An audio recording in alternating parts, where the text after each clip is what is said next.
नमस्ते दोस्तों, मेरा नाम है हिमांशु और स्वागत करता हूं आपका इस नई वीडियो में। दोस्तों आज मैं आपको बताने वाला हूं मिक्सिंग मास्टरिंग के मेरे जो टिप्स हैं और मेरा क्या प्रोसेस रहता है, क्या मेरी थॉट प्रोसेस रहता है मिक्सिंग मास्टरिंग को करते वक्त। तो अभी मैं आपको एक बार ये सॉन्ग सुनाने वाला हूं जिसके बारे में मैं आपको मिक्सिंग मास्टरिंग सिखाने वाला हूं कि मैंने क्या क्या इसमें किया है, इसके डिटेल रिव्यू देने वाला हूँ।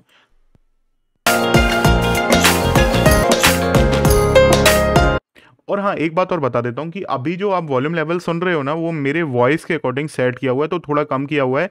रियल में इस ट्रैक का जो वॉल्यूम लेवल है वो ज़्यादा है, जिसकी LUFS वैल्यू मैं आपको लास्ट में चेक कराऊंगा इस वीडियो के। तो अभी एक बार बस आप सुन लो वॉल्यूम, और अभी आउटपुट ओवरऑल साउंड कितना आ रहा है। इसका वॉल्यूम लेवल रियल में अभी कम, रियल में ज़्यादा है, जो कि आपको अभी कम करके सुनाई दे रहा है, जिससे मेरी वॉइस और म्यूजिक का लेवल बराबर रहे।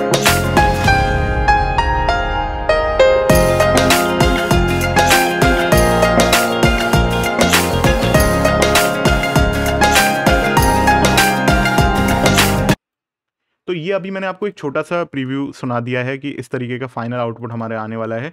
अब देखो, मैं एक कॉमन मिसकंसेप्शन के बारे में आप लोगों से बात करने वाला हूँ। काफ़ी लोग ये कहते हैं कि हमारा जो साउंड है प्रोजेक्ट का, वो हमको बेहतर सुनाई देता है, लेकिन हमारा जो रेंडरिंग के बाद आउटपुट आता है ना, वो खराब आता है। अब देखो, ये बहुत ही गलत मैं कहूँगा कंसेप्ट है। कई लोग इसमें सॉफ्टवेयर की जिम्मेदारी भी समझते हैं कि क्यूबेस में तो बेहतर आता है, FL स्टूडियो में बेहतर नहीं आता है। ये सब बिल्कुल गलत है। कोई भी सॉफ्टवेयर आपके साउंड को ख़राब नहीं करता है, ये आपकी ही कहीं ना कहीं प्रोसेस में आप गड़बड़ कर रहे हो। कई बार लोग होते हैं कि डीथरिंग करना छोड़ देते हैं। अब डीथरिंग क्या होती है, मैंने पिछली वीडियोज़ में काफ़ी आपको डिटेल में बताया हुआ है। डीथरिंग नहीं करते हैं, एक्टिवेट नहीं करते हैं, और लोअर रेजोल्यूशन में एक्सपोर्ट कर देते हैं। कई लोग कंप्रेशन का गलत यूज़ कर लेते हैं, EQing का गलत यूज़ कर लेते हैं, इसलिए इनके आउटपुट बिगड़ते हैं। तो आपने वैसा ही कुछ ना कुछ गड़बड़ करी है। मेरे अकॉर्डिंग अगर आपने सही वर्क किया है, मेरे क्या, अगर आप स्टैंडर्ड जो बुक है उनको भी पढ़ोगे तो उनके अकॉर्डिंग अगर आपने सही वर्क किया है, तो जो आपका प्रोजेक्ट में आपको सुनाई दे रहा है, जो फाइनल आउटपुट है, वो आपका प्रोजेक्ट वाले से बेहतर होगा। क्योंकि प्रोजेक्ट में जो आप आउटपुट सुन रहे होते हो, वो एक तरीके से आप प्रीव्यू सुन रहे होते हो। वो सारी सैंपल होते हैं, वो कंप्यूटर मतलब रियल टाइम में इतने ज़्यादा प्रोसेस नहीं कर पाता है। जैसे आप यहाँ पर ध्यान हो आपको, अगर आप सैंपल यहाँ पर, मैं आपको स्टूडियो में बताता हूँ, स्टूडियो सेटअप में बताता हूँ।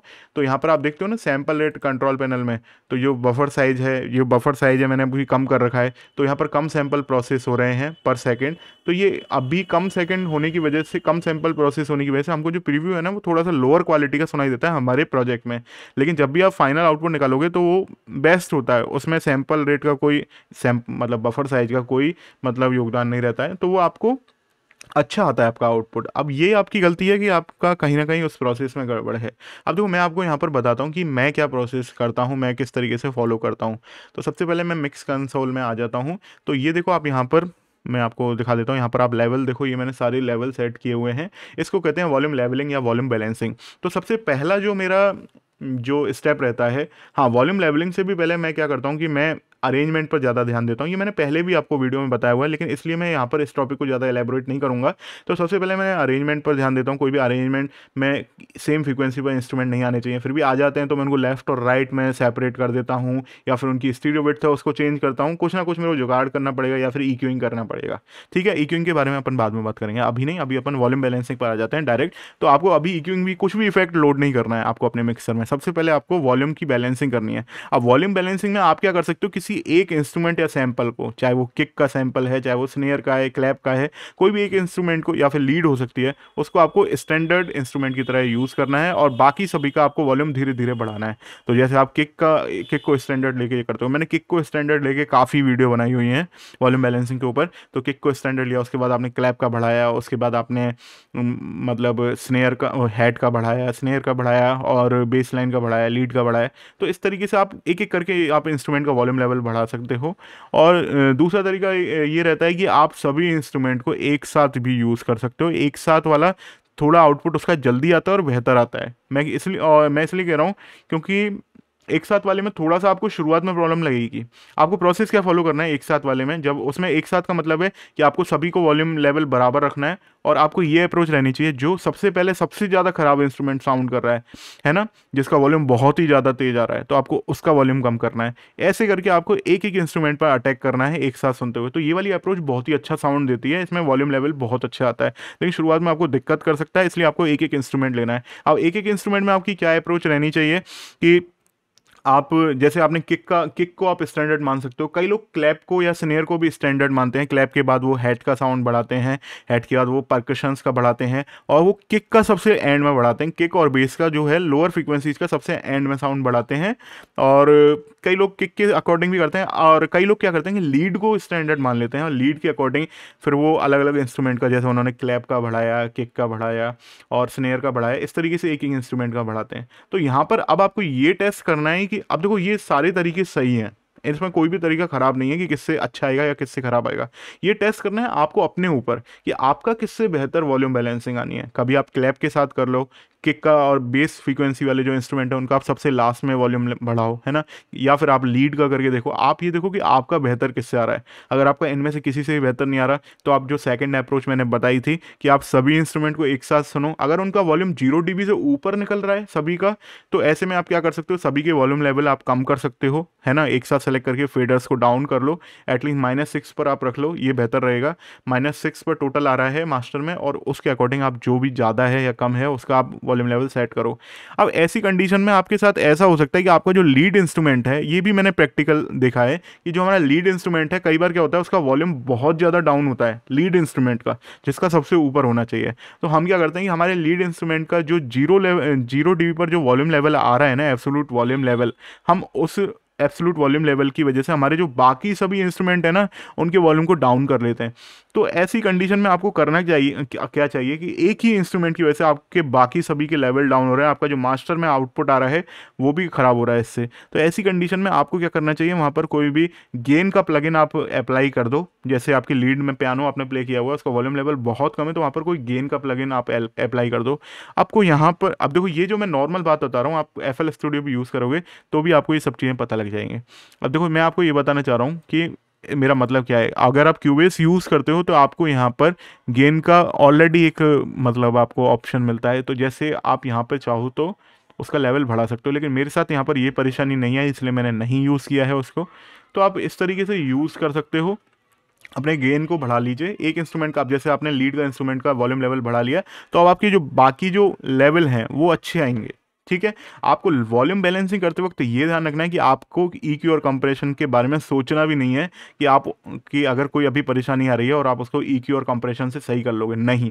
वॉल्यूम लेवलिंग के दौरान आपको अलग अलग जो आपके जो ये साउंड कार्ड है उसका वॉल्यूम लेवल भी चेंज करना है। आपको लोअर लेवल पर सुनना है, थोड़ा सा हाई लेवल पर सुनना है। अगर आप लो लेवल पर मतलब कम वॉल्यूम पर अगर आप वॉल्यूम लेवलिंग करते हो तो वो बेहतर आती है, लेकिन ये चेंज होता रहता है। जब आप हायर पे करोगे तो थोड़ा चेंज होता रहता है। तो आपको वॉल्यूम को अप डाउन करके देखना है और हेडफोन का भी यूज़ करना है, जिससे आपको एक अंदाज़ा लगता रहेगा कि आपकी वॉल्यूम लेवलिंग कहाँ तक जा रही है। वॉल्यूम लेवलिंग के लिए आपको बेस फ्रीक्वेंसीज़ को हेडफोन में भी सुन के देखना पड़ेगा कि बेस फ्रीक्वेंसीज़ का रेस्पॉन्स है वो कैसा आ रहा है। हेडफोन में आप अच्छी तरीके से सुन सकते हो, आपके जो मिक्सर होते हैं, मॉनिटर होते हैं, उसमें आप अच्छे तरीके से बेस फ्रीक्वेंसीज़ को नहीं सुन सकते। तो हाँ, अंदाज़ा लगा सकते हो मॉनिटर्स पर सुन के, और उसके बाद आप हेडफोन पर भी सुनो और उसके अकॉर्डिंग भी सेट करो, तो आपका एक बीच का रास्ता निकलेगा जो आपका मॉनिटर्स पर और हेडफोन पर दोनों पर अच्छा सुनाई देगा। अब इसके बाद आपको क्या करना है, इसके बाद आपको अलग अलग, अब जैसे मैं आपको इस प्रोजेक्ट में आ जाता हूँ, इस प्रोजेक्ट में मैं आपको दिखाता हूँ। तो आप देख सकते हो कि यहाँ पर मैंने EQing करी हुई है और कंप्रेशन किया है। सबसे पहले मैंने यहाँ पर कंप्रेशन किया है। तो देखो, अब की बार मैंने जूम करके और दिखाता हूँ आपको मैं। अब थोड़ा सा मैं अपनी बोलने की स्पीड स्लो रखूँगा क्योंकि मैं थक जाऊंगा अदरवाइज। हाँ, तो हाँ, कंप्रेशन से भी पहले आपको ये ध्यान रखना है कि सबसे पहले अब आपको लो कट और हाई कट करना चालू करना है। तो आप देखोगे, जैसे मैंने यहाँ पर किक है, ये किक में आप देखोगे तो मैंने 20 हर्ट्ज से नीचे लो कट कर रखा है। इसका स्लोप मैंने कितना रखा हुआ है, 48। तो ये मैं आपको एक बार दिखा देता हूँ एडिट करके किस तरीके का बन रहा है। तो ये हल्का सा यहाँ पर कट बन रहा है ना। 20 हर्ट्ज से नीचे का वैसे भी हमको नहीं सुनाई देता है, तो मैंने यहाँ पर ये इस तरीके से कट कर रखा है। तो आपको सबसे वॉल्यूम बैलेंसिंग होने के बाद आपको लो कट और हाई कट EQ अप्लाई करना है। तो आप देखोगे तो मैंने अलग अलग इंस्ट्रूमेंट पर उनकी फ्रिक्वेंसी के अकॉर्डिंग लो कट और हाई कट कर रखा है। ये देखो, तो आपको ये दिख रहा है ना, यहाँ पर क्यूबेस में क्या है कि हम डायरेक्टली यहीं से ही लो कट हाई कट कर सकते हैं। अब लो कट हाई कट आप देखोगे ना, कई लोग ऐसा करते हैं कि लो कट हाई कट का मतलब वो तुरंत 250 या 300 तक का कट कर देते हैं। आपको ये देखना पड़ेगा कि इंस्ट्रूमेंट की कोई साउंड में तो फ़र्क नहीं पड़ रहा है ना। अगर साउंड में फ़र्क पड़ रहा है तो हमको अभी लो कट इतना ज़्यादा नहीं बढ़ाना है। अब यहाँ पर देखोगे तो मैंने यहाँ पर 400 का किया हुआ है लो कट। ये किस पर किया हुआ है, पियानो पर किया हुआ है, लीड पियानो है, क्योंकि बेस में मेरे काफ़ी इंस्ट्रूमेंट हो गए थे। मैं एक बार आपको ये साउंड सुनाता हूँ। शायद मैंने यहाँ पर अभी सेटअप है वो, यहाँ पर ऑडियो इंटरफेस को मेरे को यहाँ पर ये करना पड़ेगा, स्विच करना पड़ेगा, अब आपको सुनाई देगा।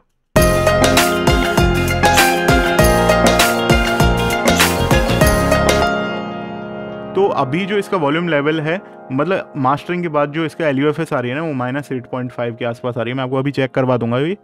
तो अभी आपको क्या करना है, देखो सबसे पहले आपको मैंने जो किया था यहाँ पर, मैंने इसमें लो कट और हाई कट किए थे। अब हाई कट भी आपको अनवांटेड फ्रीक्वेंसी होती हैं जो आपके लोअर बेस में इंस्ट्रूमेंट है, जिनकी हाई फ्रीक्वेंसी में ज़रूरत नहीं है, वो फालतू में अगर हाईज में जगह घेर रहे हैं, तो आप उनको वहाँ से हाई कट कर दीजिए। ध्यान रखना, आपको लीड इंस्ट्रूमेंट में हाई कट बहुत संभल के करना है, फालतू में मत करना। हाँ, 18,000 तक का जो स्पॉट है वो सेफ रहता है, 18,000 तक का आप कर सकते हो, है ना। और ज़्यादा हाई कट भी मत करना, है ना। बेस में आप कर सकते हो हाई कट अच्छे तरीके से। अभी आप देखो तो मैंने यहाँ पर जो मेरा बेस है, यहाँ पर मैंने 2000 के बाद हाई कट कर दिया। मैं आपको यहाँ पर दिखाता भी हूँ, तो मैंने इस तरीके से इसमें हाई कट किया हुआ है। तो यहाँ पर फ्रीक्वेंसी जो एक्स्ट्रा स्पेस बेस खेल रहा था, वो ऊपर की फ्रीक्वेंसी इसके लिए खाली हो जाएगा। तो ये मेरा दूसरा स्टेप रहा था जिसमें मैंने लो कट और हाई कट किया था। इसके बाद मैंने इन सभी को ध्यान से सुना कि इसमें क्या क्या और गड़बड़ हो सकती हैं। अब देखो मैंने अपने आप को शिफ्ट किया ड्रम्स के ऊपर, तो मैं अभी ड्रम्स को सोलो कर लेता हूँ।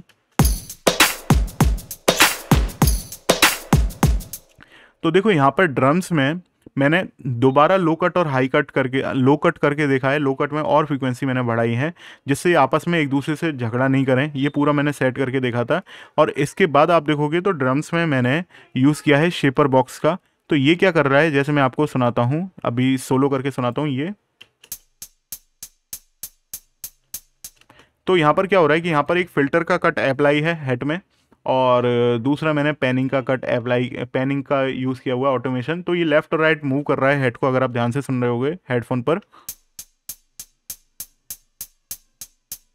तो ये मैंने किया हुआ है। इसके साथ अगर आप यहाँ पर शेकर को सुनोगे, तो शेकर भी आपको लेफ्ट और राइट मूव होते हुए सुनाई दे रहे हैं। तो जो हाईज के इंस्ट्रूमेंट है ना, आप अगर कोशिश कर सकते हो, परकशंस हैं वो, तो आप उनमें कोशिश कर सकते हो इस तरीके से लेफ्ट और राइट मूवमेंट की ऑटोमेशन डालने का। मेरे को शेपर बॉक्स बहुत अच्छा लगता है इस मामले में। तुरंत अप्लाई करो और वो ऑटोमेशन अप्लाई हो जाती है। यहाँ पर मैंने परकशंस में भी डाला हुआ है, तो अभी मैंने वो साइलेंट कर रखा है परकशन को। तो मैं अभी आपको ऑन करके सुनाता हूँ।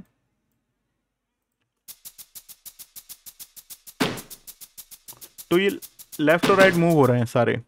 तो ये आपकी जो बीट है उसको एक विड्थ देते हैं, स्टीरियो विड्थ उसकी बढ़ाते हैं। आपको इस तरीके से आप ये यूज़ कर सकते हो। इसके बाद आप देखोगे तो ड्रम्स पर मैंने एक एनालॉग कंप्रेसर का यूज़ किया हुआ है। अब देखो पहले मैं यहाँ पर आइसोटोप ओजोन का कंप्रेसर यूज़ कर रहा था, लेकिन अभी इस बार मैंने थोड़ा सा एनालॉग प्लगइन्स का ज़्यादा यूज़ किया है इसमें। तो इनसे क्या है कि थोड़ा सा वार्मनेस आ जाती है हमारी बीट में, हमारी जो ड्रम्स हैं उनमें। तो अभी मैं आपको ये साउंड है इसको ऑफ करके सुनाता हूँ। मैं अभी बीट को तो ऑन कर लूँ पूरी।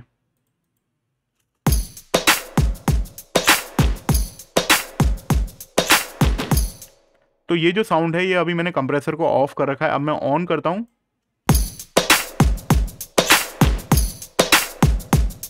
अब देखो मैं आपको ये बता रहा हूँ, ये कंप्रेसर एक तरीके से ग्लू कंप्रेसर की तरह काम कर रहा है। अब देखो कंप्रेसर का जब हम यूज़ करते हैं, EQ का यूज़ करते हैं, तो इससे क्या है कि हमारा वॉल्यूम लेवल चेंज होता है। ये ध्यान रखना, वॉल्यूम लेवल चेंज होगा। तो देखो ये हमको यहाँ पर दिख रहा है, अब भी इनपुट वाले लेवल का जो वॉल्यूम लेवल है वो -7.2 है। तो अभी मेरा जो आउटपुट वाला आ रहा है -6.9 का आ रहा है। तो यहाँ पर मैंने गेन बढ़ा रखा है, देखो 2 dB का मैंने गेन बढ़ा दिया है। क्यों? क्योंकि कंप्रेसर से वॉल्यूम लेवल कम हो रहा था, और मैंने आपको ध्यान है मैंने वॉल्यूम बैलेंसिंग पहले ही कर दिया। अगर वॉल्यूम लेवल कम होगा तो मेरी वॉल्यूम बैलेंसिंग चेंज हो जाएगी, है ना। तो इसलिए मैंने उसका वॉल्यूम लेवल बढ़ा दिया है ना। उसके बाद हो सकता है कि आपको ये साउंड तेज लग रहा है, तो आप ओवरऑल के हिसाब से आप इसको कम ज़्यादा कर सकते हो। लेकिन आप शुरुआत में जो भी कंप्रेसर या EQ के बाद आउटपुट आ रहा है उसका आप जो वॉल्यूम लेवल है ना, वो बराबर रखो। जो अब उसकी मैक्सिमम पीक जा रही है उसके बराबर रखो, ताकि आप डिफरेंस सुन सको। अब जैसे मैं यहाँ पर जो वॉल्यूम लेवल बराबर होने की वजह से मैं ये सुन सकता हूँ कि एक्चुअली कंप्रेसर यहाँ पर क्या काम कर रहा है। तो अभी मैं जैसे आपको ये बंद करके सुनाता हूँ और ऑन करके सुनाता हूँ।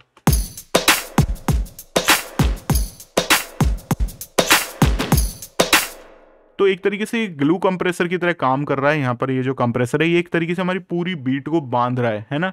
और इसके बाद मैंने यहाँ पर एक सैचुरेशन वाले प्लगइन का यूज़ किया है। तो सैचुरेशन वाला प्लगइन क्या कर रहा है कि थोड़ा सा जो अलग अलग फ्रीक्वेंसी हैं उनको इग्नाइट कर रहा है ना। EQ क्या करता है कि आपके वॉल्यूम को बढ़ाता है। EQ क्या करता है, पर्टिकुलर फ्रीक्वेंसी पर वॉल्यूम को बढ़ाता है, लेकिन ये क्या करता है, पर्टिकुलर फ्रीक्वेंसी हार्मोनिक्स को जनरेट करता है। तो यहाँ पर मैंने जैसे बीट में क्या होता है कि सैंपल एक अपनी अपनी जगह पर सैंपल बंधे होते हैं, है ना। ये क्या करता है कि उन ओवरऑल आउटपुट में ये नई फ्रीक्वेंसीज को जनरेट कर रहा है, तो जिससे आपका जो फ्रीक्वेंसी स्पेक्ट्रम है वो भर रहा है एक तरीके से। तो मैं अभी आपको ये बंद और चालू करके सुनाता हूँ।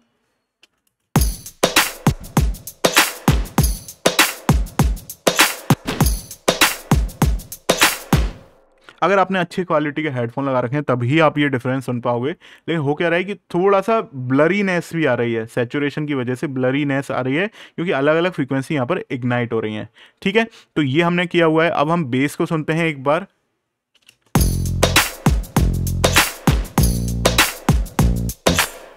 अब आप देखोगे ना बेस में मैंने लो कट किया हुआ है 30 हर्ट्ज तक का।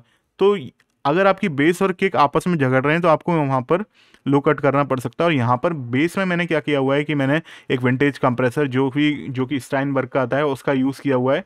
अब आप देखो कि ये क्या कर रहा है कि ये अच्छी तरीके से लोअर बैंड में बेस को और किक को एडजस्ट कर रहा है। अगर मैं इसको बंद करूँगा और ऑन करूँगा तो आप ध्यान रखना। और मैंने यहाँ पर एक और बार आपको बता देता हूँ, जो इनपुट लेवल है वो -8.2 है और जो यहाँ पर आउटपुट आ रहा है वो -7.8 आ रहा है, तो लगभग बराबर आ रहा है। आप ये देख लो। अब मैं आपको प्ले करके सुनाता हूँ और इसको मैं बीच में बंद करूँगा तो आपको ये डिफरेंस पता लग सकता है।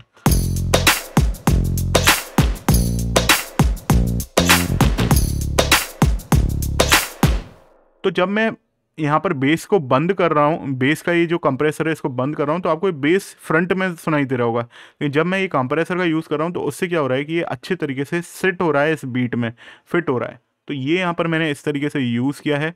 अभी मैं बाहर आ जाता हूँ। बेस में मैंने और कौन से इफेक्ट यूज़ किए हुए हैं, यहाँ पर अगेन मैंने हल्का सा इसको सैचुरेशन दिया हुआ है बेस को। और यहाँ पर अब भी हम आते हैं, यहाँ पर मैंने EQ और किया हुआ है। EQ किया हुआ है ये 441 पर मैंने EQ किया हुआ है।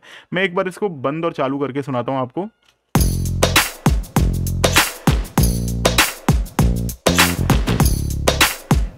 तो ये वाला जो डिसीजन मैंने EQ का लिया था, ओवरऑल जो हम सॉन्ग को सुनते हैं, साउंड को सुनते हैं, उसके साथ लिया था। तो यहाँ पर इस बेस के इस साउंड की वजह से यहाँ पर एक बॉक्सीनेस आ रही थी, तो जिसको मैंने यहाँ पर कम किया है।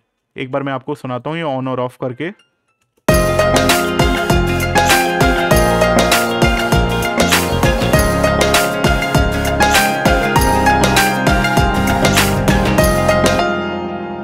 तो ये हल्का सा मैंने बस यहाँ पर कर्व दे दिया, जिससे ये बेस की जो बॉक्सीनेस आ रही थी ना वो कम हो गई है। अब आपको ये डिसीजन किस तरीके से लेना है, मैं आपको ये रिकमेंड करूँगा कि कोई भी आप EQ का प्लगइन ओपन करते हो तो आपको करना क्या चाहिए, आइसोटोप का जैसे मैं न्यूट्रॉन ओपन कर लेता हूँ, तो आप यहाँ पर एक कर्व इस तरीके का बना लीजिए और आप इसको मूव कीजिए फ्रीक्वेंसी स्पेक्ट्रम में ओवरऑल सभी साउंड को प्ले करते हुए।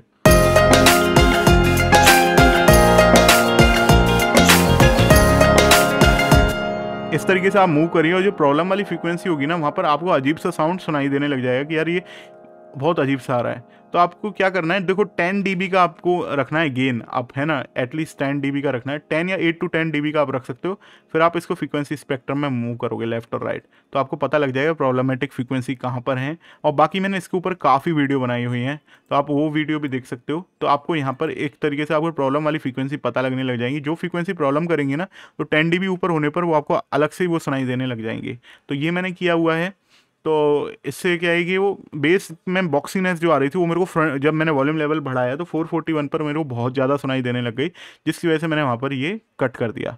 अब यहाँ पर आप देखोगे तो मैंने यहाँ पर अब भी पियानो को अब मैं ओपन करके दिखा रहा हूँ। यहाँ पर मैंने EQ किया हुआ है। सबसे पहले मैंने पियानो को EQ किया और यहाँ पर जो जो फ्रीक्वेंसी बॉक्सीनेस दे रही थी इसको, यहाँ पर ये आ रही है 659 हर्ट्ज पर आ रही थी ये फ्रीक्वेंसी, तो इसको मैंने यहाँ पर कट कर दिया था। एक बार मैं आपको सोलो करके सुनाता हूँ पियानो को। बाकी सभी इफेक्ट्स को मैं बंद कर देता हूँ और मैं ऐसा करता हूँ कि जो मेरा फाइनल जो है मैंने वो भी बंद कर दिया। मैं वॉल्यूम लेवल थोड़ा सा अब इसका बढ़ा लेता हूँ, 0 dB कर लेता हूँ। तो अभी हम सुनते हैं। तो अभी आप इसको ध्यान से सुनोगे तो यहाँ पर मैं अभी गेटिंग को भी ऑफ कर देता हूँ। तो और अभी मैं इसको जो मैंने अभी EQ का ये किया है कर्व, इसको मैं बंद करता हूँ और चालू करूँगा तो आपको पता चलेगा कि यहाँ पर बॉक्सीनेस थी वो मैंने कम हटा दी है इससे। और बॉक्सीनेस से भी बेहतर मैं आपको ये कहूँ कि यहाँ पर ये जो फ्रीक्वेंसी है ना, यहाँ पर पर्टिकुलर फ्रीक्वेंसी पे बहुत ज़्यादा लेवल आ रहा था, तो जिसको मैंने कम कर दिया तो एक तरीके से यहाँ पर पियानो का जो साउंड है वो बराबर सा हो गया है। अभी आप ध्यान से सुनना।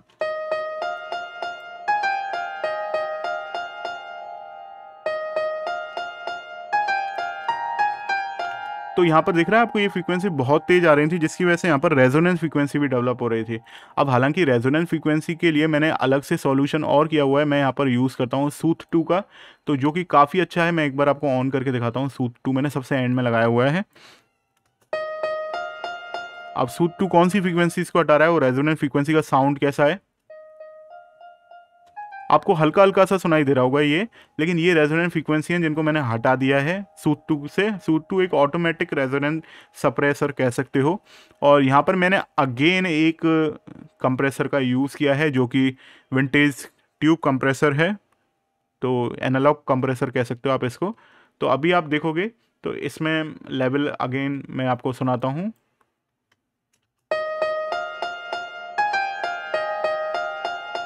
अब आप ये कह सकते हो कि यहाँ पर जो वॉल्यूम लेवल है वो इनपुट का तो -7.9 है और जो आउटपुट है -5.4 है। तो देखो दोस्तों, मेरे को अभी जो वॉल्यूम बढ़ाना था ना वो मेरे को इस स्टेट पर बढ़ाना था। मैं यहाँ पर इसलिए मैंने यहाँ पर कंप्रेसर का जो आउटपुट है ना वो मैंने यहाँ पर 4 dB बढ़ा दिया, अदरवाइज मैं कम रखता है ना और मैं मास्टर से बढ़ा लेता। लेकिन मेरे को यहाँ पर जो मैंने स्टीरियो एनहेंसर में डाला था ना वहाँ पर वॉल्यूम कम हुआ था इसका, तो इस वजह से मैंने यहाँ पर स्टीरियो एनहेंसर में आपको बता देता हूँ, मैंने इसकी स्टीरियो बिट था उसको कम किया था जिससे इसका वॉल्यूम लेवल कम हुआ था। तो इसलिए मैंने यहाँ पर कंप्रेसर से बढ़ा दिया है इसका वॉल्यूम लेवल। तो मैंने यहाँ पर आपको जगह हर हर प्लेस पर आपको जहाँ पर भी ज़रूरत पड़ती है आप वॉल्यूम लेवल आपको चेंज करना पड़ सकता है। तो आपको ये ध्यान रखना है कि आपका कम हो रहा है तो आपको बढ़ाना उसी स्टेज पर है। और ये जो मिक्सर हैं, ये वाले जो फेडर हैं, ये सबसे एंड में मतलब सारे इफेक्ट लगने के बाद वॉल्यूम लेवल बढ़ा रहे हैं। तो आपके FL स्टूडियो में भी यही सिस्टम रहता है और इसमें भी यही सिस्टम रहता है। तो यहाँ पर मैंने जो भी इफेक्ट्स हैं उनका यूज़ कर लिया। आपको यहाँ पर नीचे की ओर आपको ये रिवर्ब की यूनिट और दिख रही हैं, तो ये मैंने आप देखो कि हल्का हल्का सा रिवर्ब अप्लाई किया हुआ है। मैं आपको सुनाता हूँ एक बार रिवर्ब को एक्टिवेट करके।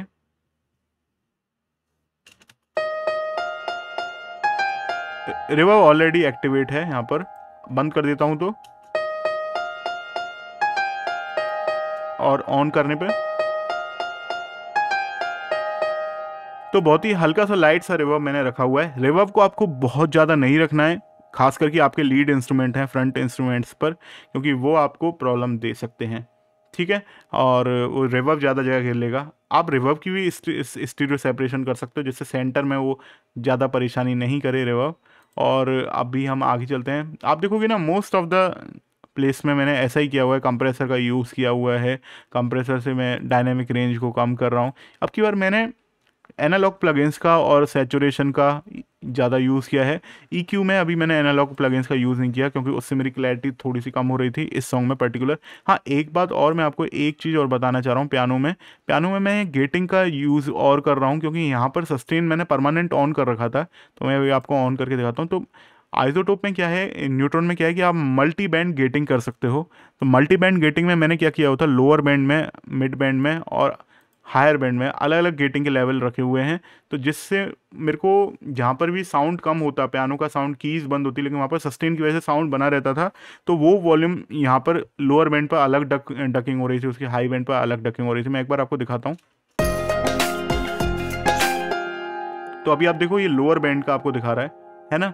अगर मैं इसको एक ही बैंड में रखता, एक ही सिंगल बैंड में ही करता कंप्रेस, तो वो नहीं, वहाँ पर डकिंग का साउंड एकदम बेकार आ रहा था। अभी आप देखो कि मिड बैंड में मैंने डकिंग ही नहीं करी हुई और हाई बैंड में मैंने करी हुई है, देखो डकिंग है ना। तो आपको क्या करना है कि जहाँ पर कोई इंस्ट्रूमेंट का पर्टिकुलर साउंड नहीं आ रहा है वहाँ पर आप अपना स्पेस बचाओ, है ना। क्यों आप जगह घेर रहे हो। तो जब यहाँ पर पियानो को साउंड नहीं आ रहा है वहाँ पर आप देखो लो बैंड बिल्कुल खाली हो गया, मिड बैंड बहुत खाली हो गया, हाई बैंड में थोड़ी सी फ्रिक्वेंसी आपको दिख रही हैं जो कि बाकी हैं। सॉरी, जो हाई बैंड खाली हो गया, लो बैंड खाली हो गया, मिड बैंड में थोड़ी सी फ्रिक्वेंसी हैं जो आपके जगह घेर रही हैं। तो कोई दिक्कत नहीं है, आप इससे ज़्यादा इसको कंट्रोल नहीं कर सकते थे। अदरवाइज़ आपको क्या करना है कि आपको सस्टेन पेडल है उसकी भी ऑटोमेशन क्लिप रखो, लिखो, उससे आपका काम चल जाता, उससे और बेहतर रिजल्ट आता। लेकिन मेरे पास थोड़ा सा टाइम की प्रॉब्लम चल रही थी, इसलिए मैं सस्टेन पेडल की ऑटोमेशन क्लिप नहीं लिखी। तो इस तरीके अब हम आगे चलते हैं। तो आप देखोगे मैंने मेलोडिक इंस्ट्रूमेंट में भी शेपर बॉक्स का यूज़ किया है। जैसे तुम भी है, ये लेफ्ट और राइट मूव कर रही है, इससे तुम भी को स्टीरियो बिट्स मिल रही है।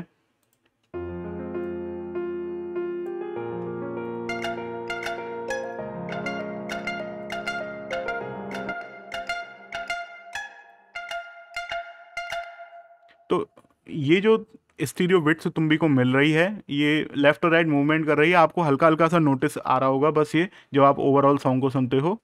लेकिन आपके जो सॉन्ग में अगर कोई ऐसा इंस्ट्रूमेंट है जो इतना इम्पोर्टेंट नहीं है, बैक में प्ले हो रहा है, तो आप उसमें मूवमेंट दे सकते हो स्टीरियो इमेज में। और आप एक बात और ध्यान से देखो कि मैंने यहाँ पर कुछ इंस्ट्रूमेंट जो अनइम्पॉर्टेंट थे, मतलब जैसे बैकग्राउंड में प्ले हो रहे थे, उनको मैंने बिल्कुल सेंटर पे नहीं रखा हुआ है, हल्का हल्का सा उन्होंने मैंने लेफ्ट और राइट रखा हुआ है, आप देखो।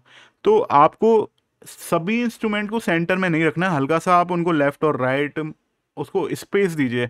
जैसे यहाँ पर पियानो है, इसको मैं आपको सुनाता हूँ।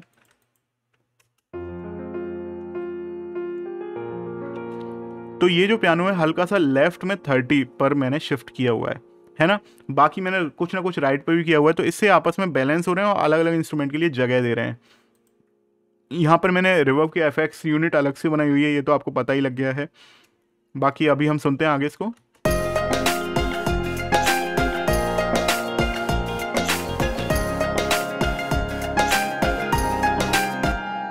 अब देखो स्टीरियो विड्थ में भी मैं आपको दिखाऊं कि मैंने स्टीरियो विड्थ भी चेंज करी हुई है। काफ़ी इंस्ट्रूमेंट अगर आप सेंटर में रख रहे हो तो किसी की स्टीरियो विड्थ ज़्यादा होनी चाहिए, किसी की स्टीरियो विड्थ कम होनी चाहिए। मैंने वही किया हुआ है, यहाँ पर कुछ इंस्ट्रूमेंट की स्टीरियो विड्थ को बढ़ाया है, कुछ इंस्ट्रूमेंट की स्टीरियो विड्थ को कम किया हुआ है। तो आप देखोगे ना, जनरली मैंने सभी में कंप्रेसर का, EQ का और स्टीरियो विड्थ का मैंने यूज़ किया हुआ है। किसी की बढ़ाई है, किसी की कम करी हुई है, और लेफ्ट और राइट मैंने इनको अरेंज कर रखा है। तो इससे क्या है कि आपस में मतलब एक दूसरे से लड़ाई झगड़ा नहीं कर रहे हैं। मैंने अरेंजमेंट के टाइम भी ध्यान रखा है कि अरेंजमेंट के टाइम पर भी एक दूसरे से झगड़ा नहीं करें, और मैंने ऐसे ऐसे इंस्ट्रूमेंट को उस फ्रीक्वेंसी पर प्ले किया हुआ है। सेम फ्रीक्वेंसी पर प्ले कर रहे हो तो इससे बेहतर है कि एक ऑक्टेव नीचे कर लो इंस्ट्रूमेंट को प्ले, या फिर दूसरा इंस्ट्रूमेंट ले लो अगर उसका साउंड अच्छा नहीं आ रहा है। तो ये आपको अरेंजमेंट के टाइम पर ध्यान रखना है, अदरवाइज आपको दिक्कत आएगी। अब आप देखो कि मैंने यहाँ पर सिंथ में जाते हैं, तो मैं आपको एक बार सिंथ में सुनाता हूँ। वॉल्यूम लेवल हो सकता है आपको यहाँ पर कम सुनाई दे रहा हूँ, मैं इसका 0 कर देता हूँ। अब देखो यहाँ पर अभी बहुत ज़्यादा तेज सुनाई दे रहा होगा, -6 कर देता हूँ। तो यहाँ पर मैंने X फॉर OTT का यूज़ किया हुआ है। इससे क्या है कि एक हल्का सा, जैसे आप कह सकते हो कि यहाँ पर कंप्रेसर है और एक्सपेंशन है, वो कंप्रेशन और एक्सपेंशन दोनों हो रहा है। तो अभी मैं आपको ये बंद करके सुनाता हूँ।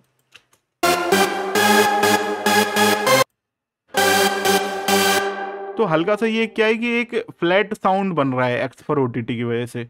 तो ये इसको एक बहुत अच्छा प्लेस दे रहा है, और मैंने ये बहुत बैक में रखा हुआ है हालांकि। तो आप X फॉर OTT का भी यूज़ कर सकते हो। इससे भी आप ये डिस्टॉर्शन के प्लगइन की तरह मान सकते, प्योर डिस्टॉर्शन नहीं है, कंप्रेसर का प्लगइन है, लेकिन ये काफ़ी हद तक ये हमारी साउंड को फ्लैट कर देता है। तो ये भी एक अच्छा है। और यहाँ पर आप देख सकते हो स्टीरियो विड्थ मैंने इसको दी हुई है, EQing भी करी हुई है मैंने अलग अलग इंस्ट्रूमेंट में। कहीं अगर वो आपस में लड़ाई झगड़ा कर रहे थे तो मैं वहाँ पर उसमें EQing करी हुई है। अब देखो, जब आप लेफ्ट और राइट सेट कर देते हो तो लड़ाई झगड़ा भी कम हो जाता है, आपस में मास्किंग की ज़रूरत भी कम पड़ती है। तो एक यहाँ पर आप देखोगे तो मैंने सिंपल मास्किंग करी हुई है। मेरे को लग रहा है कि कोई इंस्ट्रूमेंट से वो झगड़ा कर रहा है, तो मैं वहाँ पर उसकी मास्किंग करता हूँ। मास्किंग के ऊपर मैंने बहुत लंबे ट्यूटोरियल बनाए हुए हैं, तो आप वो देख सकते हो, मैंने लाइव भी करके बताई हुई है मास्किंग। अब आप देखोगे यहाँ पर एक बार मैं ये इंस्ट्रूमेंट सुनता हूँ, इसको मैं 0 करता हूँ एक बार। तो ये देखो, ये लोअर बैंड में था ये वाला इंस्ट्रूमेंट, है ना। और इसको मैंने स्टीरियो विड्थ इसकी बढ़ाई हुई है, जैसे सेंटर में जगह बैठ जाए, है ना, सेंटर में जगह मिल जाए। बेस और किक और लीड, इन तीनों को तो हमें सेंटर में रखना ही होता है, तो इनके लिए हमें बहुत अच्छा प्लेस चाहिए। बाकी आप देखो फ्लूट और ये सभी में मैंने फ्लूट में मैंने सूथ 2 लगाया हुआ है, अगेन मेरे को यहाँ पर रेजोनेंट फ्रीक्वेंसी मिल रही थी तो मैंने उनसे बचने के लिए, रेजोनेंट फ्रीक्वेंसी को बचने के लिए लगा दिया है। अब यहाँ पर मैं आता हूँ रिवर्ब के लिए। जब आप रिवर्ब की रैक बनाते हो ना, तो वहाँ पर आपको क्या ध्यान रखना चाहिए। एक तो प्री डिले आपको ये सेट कर दो, बीट्स को आप ये भी कर सकते हो, रिवर्ब रैक जो बीट के लिए होती है वो अलग बना सकते हो, वहाँ पर आपको प्री डिले थोड़ा सा कम रखना पड़ेगा, और मेलोडिक इंस्ट्रूमेंट के लिए आप प्री डिले थोड़ा सा ज़्यादा रख सकते हो, या फिर दोनों के लिए भी आप एक रिवर्ब रैक बना सकते हो, उधर आपको बीच का जो डिले पीरियड है वो रखना पड़ेगा। और आपको जो नाम भूल रहा हूँ मैं रिवर्ब का, उस फॉर्मेट का, डिके, हाँ डिके बोलते हैं, या फिर आप उसको टाइम भी बोल सकते हो, जैसे मैंने आपको न्यू रिवर्ब में मेरे को अभी देख के पता चला है। तो जो डिके है आपको वो रिवर्ब का थोड़ा कम ही रखना है, क्योंकि डिके अगर आपने लंबा रख दिया और वो दूसरे इंस्ट्रूमेंट के रिवर्ब के साथ जब झगड़ा करेगा तो बहुत ज़्यादा प्रॉब्लम रह सकती है। तो आपको जो रैक में आप डिके बना रहे हो ना, उसको आपको कम रखना है। अब ऐसा हो सकता है कि कई बार वो रिवर्ब की सेटिंग आपके अलग अलग, जैसे आपने एम्बियंस वाले इंस्ट्रूमेंट हैं उन पर आपके काम नहीं करे, तो एम्बियंस वाले इंस्ट्रूमेंट को रैक में भेजने की बजाय आप उनमें एक सेपरेट रिवर्ब आप उनके मिक्सर में अप्लाई कर दो। जरूरी नहीं है सभी इंस्ट्रूमेंट को आपको रैक में ही भेजना है, जिनका नहीं फिट हो रहा है उनके लिए आप एक सेपरेट रिवर्ब बना सकते हो। तो ये तरीका बस आपको ध्यान रखना है। बाकी मैंने यहाँ पर एक पिंग पोंग डिले की रैक और बनाई हुई है, जो कि मैंने, आप देख सकते हो कुछ इंस्ट्रूमेंट पर, आप देखो यहाँ पर पियानो कॉर्ड्स में मैंने डाली हुई है, और इलेक्ट्रिक गिटार पर मैंने डाली हुई है, और प्लग पर मैंने डाली हुई है। तो ये आपको हल्का सा, बस ये है कि आपके जो सॉन्ग को हल्का सा भराव देता है अगर आप डिले का यूज़ कर रहे हो तो। और बाकी यहाँ पर आप देखोगे तो एक मैंने गुलफॉस का यूज़ और किया हुआ है मास्टरिंग में। तो ये क्या करता है, एक तरीके से मास्किंग टूल कह लो आप इसको, ये अच्छी फ्रिक्वेंसीज़ को ऊपर लाता है और ख़राब फ्रिक्वेंसीज़ को कम करता है। इसका ट्यूटोरियल मैंने अलग ही सेपरेट आपको दिया हुआ है। अब मैं आ जाता हूँ ओजोन पर। ओजोन का मैं आपको वर्क फ्लो दिखा देता हूँ। मैं इससे पहले अपना वॉल्यूम लेवल अब कम कर लेता हूँ।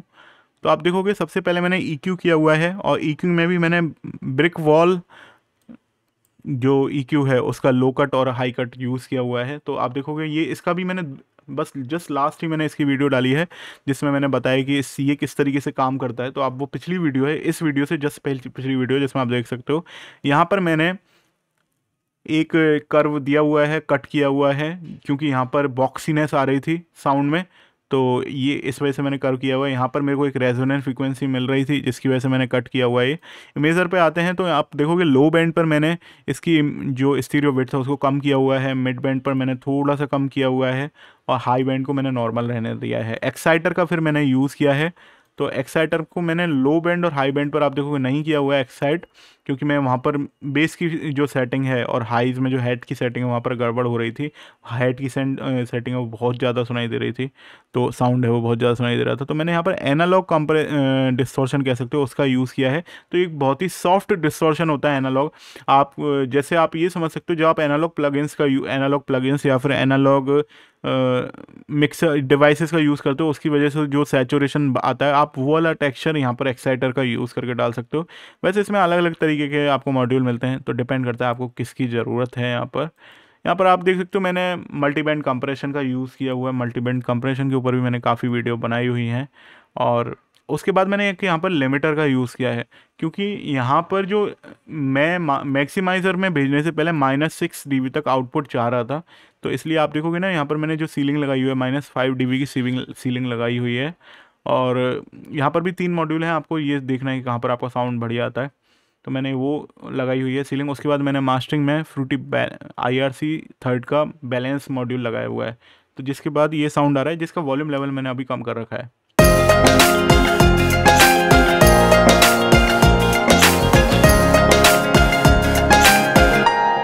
तो आप अगर ध्यान से देखोगे तो मैंने इतना ज़्यादा कंप्रेस नहीं नहीं हो रहा है मेरा मैक्सिमाइज़र में।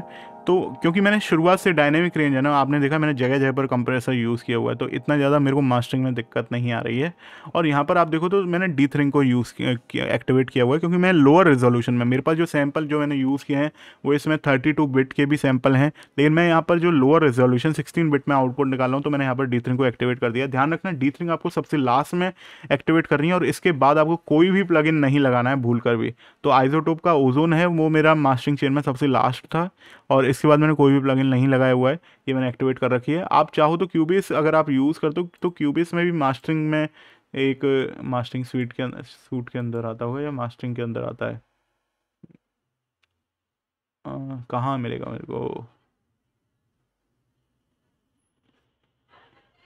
मास्टरिंग के अंदर आप देखो ये है इसका नाम UR22HR, UV22HR। तो ये वाला है जो, एक बार मैं, मेरे से गलती से ये ओपन हो गया है, अभी मैं ओपन कर देता हूँ। तो ये भी डीथरिंग का प्लगइन है, आप इसको सबसे एंड में डाल सकते हो और इससे भी आपका आउटपुट जो डीथरिंग है वो एक्टिवेट होकर आएगा। तो सबसे लास्ट में डालना है डीथरिंग का, ये ध्यान रखना। इसके बाद आप MP3 में कन्वर्ट कर सकते हो और 16 बिट के वेव में आप कन्वर्ट कर सकते हो, आपके आउटपुट में चेंजेस नहीं आएंगे। अदरवाइज हल्के फुल्के चेंजेस आएंगे, जो कहते हैं ना कि हमारा आउटपुट है वो अच्छा नहीं सुनाई दे रहा और इसमें सॉफ्टवेयर में सुनने में तो अच्छा आ रहा है, फाइनल आउटपुट अच्छा नहीं सुनाई दे रहा। तो उनका मेन कारण ये भी हो सकता है, बाकी और भी कारण रह सकते हैं। तो अभी मैं आपको एक बार इसकी LUFS वैल्यू चेक कराना चाह रहा हूँ कि LUFS वैल्यू कितनी आ रही है। मैं यहाँ पर एनालाइज़र को यूज़ कर रहा हूँ और मैं यहाँ पर एनालाइज़र में यूज़ कर रहा हूँ यूलिन लाउडनेस मीटर का। और अब हम देखते हैं हमारी LUFS वैल्यू कितनी आ रही है।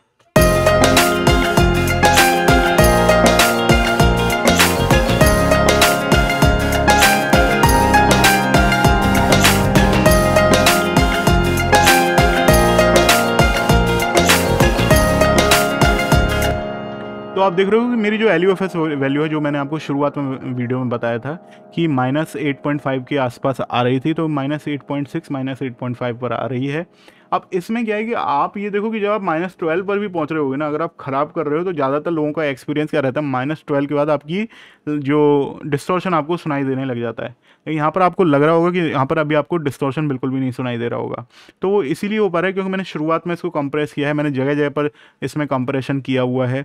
अभी आप देखो तो ड्रम में भी अगर आप देखोगे तो मैंने यहाँ पर ड्रम में ग्लू कंप्रेसर का यूज़ किया हुआ है ना। तो जगह जगह पर मैंने इनको, जहाँ भी मेरे को गड़बड़ लग रही थी वहाँ पर मैंने ग्लू कंप्रेसर का यूज़ किया, मतलब कंप्रेशन का यूज़ किया हुआ है मैंने यहाँ पर किक में मैंने एक आइसोटोप का और यूज़ किया हुआ है, वो है ट्रांजिएंट शेपर। तो जिससे क्या हो रहा है कि किक में मेरे को पंच की कमी लग रही थी, तो थोड़ा सा मैंने यहाँ पर अटैक को बढ़ा दिया है। एक बार मैं आपको सोलो करके सुनाऊँ कि अभी जैसे आप किक को ध्यान से सुनना,